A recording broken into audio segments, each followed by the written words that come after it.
À l'occasion de la Journée de la Terre 2023, le Bureau palestinien des statistiques a publié cette semaine un rapport dans lequel il évalue à environ 750 000 le nombre de colons en Cisjordanie occupée, dont 326 000 sont installés dans la partie occupée de Jérusalem depuis 1967, soit un ratio de 69 colons israéliens pour 100 Palestiniens. Des chiffres datant de 2021 qui doivent être revus à la hausse, avec une grave augmentation des projets de développement dans les colonies existantes et de construction de nouvelles, accompagnés de campagnes de démolition de maisons et de violences en forte augmentation en nombre et en puissance de la part des colons soutenus par l'armée israélienne. Des faits dénoncés lors de la 52e session du Conseil des droits de l'homme à Genève cette semaine par de nombreux pays et représentants d'ONG, dont l'association palestinienne PCHR, qui a repris en exemple l'attaque sans précédent de centaines de colons contre le village d'Ouara le 26 février dernier, qualifié de pogrom. Monsieur le Président, la violence des colons a augmenté de manière significative depuis l'élection du nouveau gouvernement israélien et dirigé par des colons.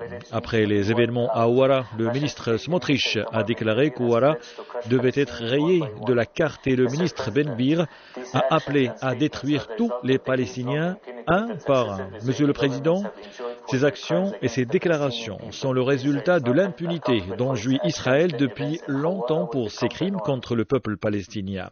Si Israël ne rend pas de compte de ces actions, alors les événements d'Ouara deviendront la norme. Pour les associations israéliennes des droits de l'homme comme B'Tselem ou La Paix Maintenant, ces faits sur le terrain doivent être mis en relation avec la crise actuelle sur la réforme judiciaire en Israël, dont la procédure d'adoption a été suspendue par le Premier ministre Benjamin Netanyahou. Au cœur du bras de fer entre partisans et opposants de cette réforme, la Cour suprême, qui a déjà à plusieurs reprises donné son feu vert à l'expulsion de communautés palestiniennes comme celle de Massa Yatta au sud de Hébron ou de familles à Jérusalem. Lors d'une visioconférence cette semaine, le directeur de B'Tselem a rappelé que même si les mouvements des colons ne représentent pas la majorité des juifs israéliens, ils ont toujours été au cœur du pouvoir.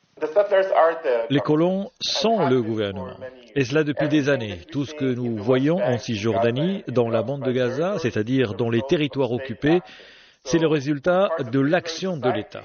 Et une partie de la société israélienne n'a aucun problème avec la mise en place d'une suprématie juive.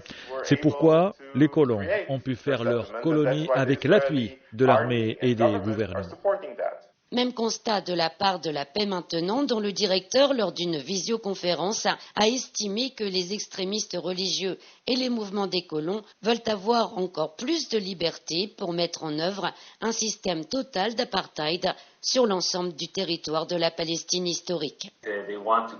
Ils veulent poursuivre l'annexion et la Cour suprême les restreint sur certains points d'une certaine manière. À mon avis, ils peuvent faire ce qu'ils veulent à 95%. Mais ce qu'ils veulent, c'est leur idéologie, c'est toute la terre pour le peuple juif uniquement et aucun droit pour les Palestiniens.